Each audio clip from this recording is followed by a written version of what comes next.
This topic is we're talking about handling tenants during a sale of a property.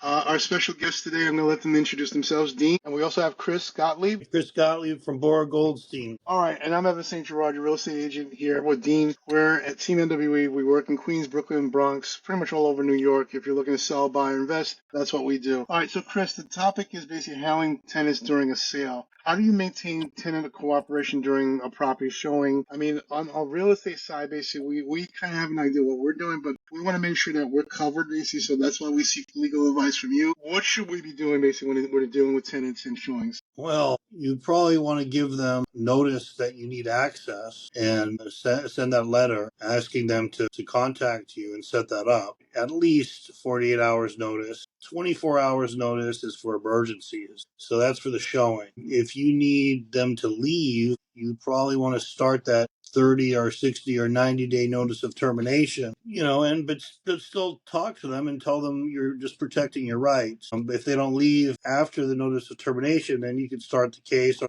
the buyer can start the case.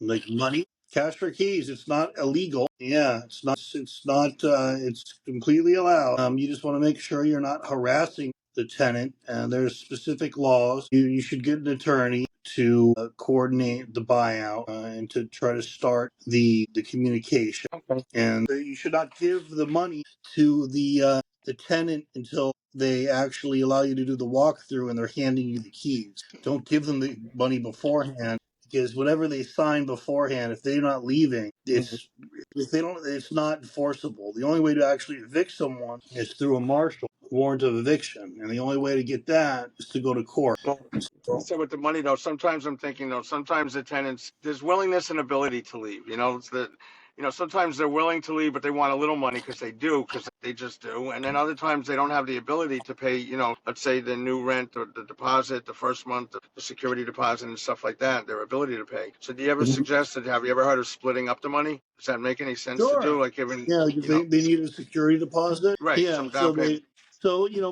Most surrender agreements are handled in two parts, kind of like a closing. The first Okay, part is the surrender agreement, where okay. you set forth the terms of how they're going to leave. And at that time, you would may give them a little bit of money so they could get a security deposit, but the bulk of the money shouldn't come until they actually surrender the keys and you do a walkthrough and they sign the acknowledgement of surrender. Because really, if you don't have a warrant, your Right. whole agreement is not enforceable. It's not like you could kick someone out just because they sign a surrender agreement. So on the homeowner side, the seller side, basically, I definitely always tell my sellers, as soon as you're going to put the house on the market, you think about putting the house on the market, you have to have that conversation with your tenants, let them know what your goals are. That way they can start planning what they need to do also. Some people will buy the property with tenants, some people will not. So, but basically, we still got to figure out what they want to do. Is there any other thing that I should be telling our sellers, basically, when they're putting the house on the market, how to advise or have a conversation with the tenants? I have just one thing on the real estate side I just want to mention for people listening. Don't be a secret seller with this, just like Evans was just saying, because sometimes if you let them know, you're giving them plenty of notice as to what you're doing.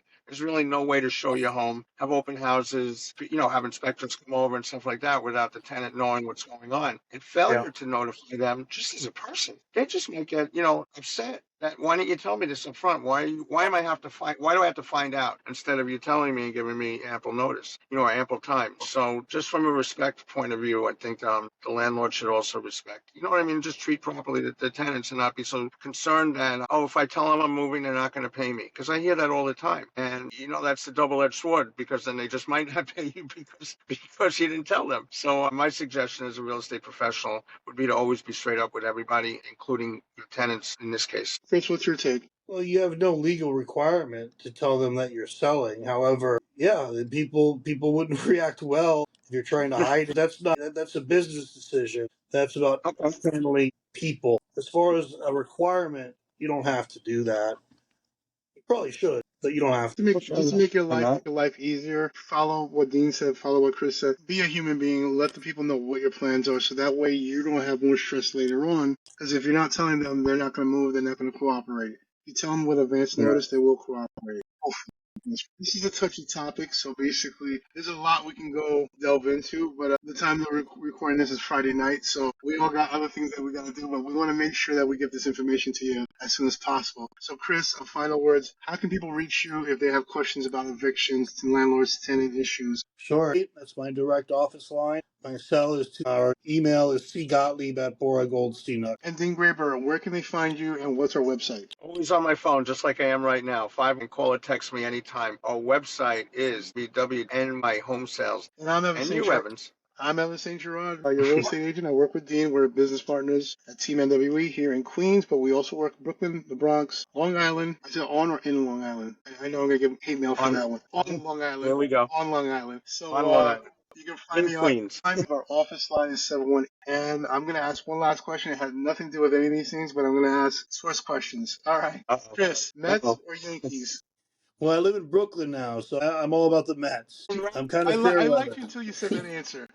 Dean, I already know your answer, but go ahead, say it.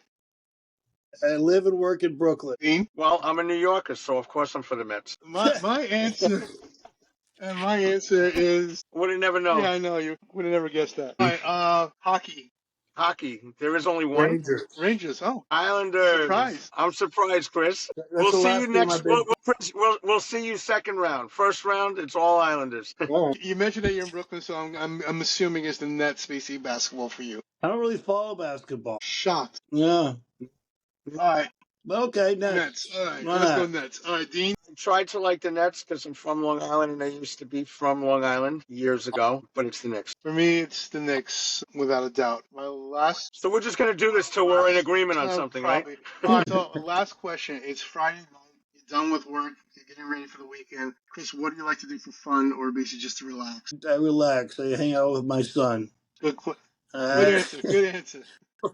Fun is getting home and going to sleep at 10. All right. How about you, Dean? Movies, sports, and eating. My answer is eating. It's always eating, basically, and going to movies and Just eating. eating some alcoholic beverages every now and again. But that's pretty much it. All right. It's Friday night. We're pretty much done. Thank you for watching, getting to know us. Now that you know us, trust us, we are professionals. So if you have any questions about real estate, whether it's buying, selling, or investing, or if you have legal questions regarding eviction, tenant, or landlord situations, feel free to reach out to Chris, reach out to Dean and myself when it comes to your real estate needs. And that's pretty much it. If you have comments, put them down below. Thank you for watching. Go have a great week.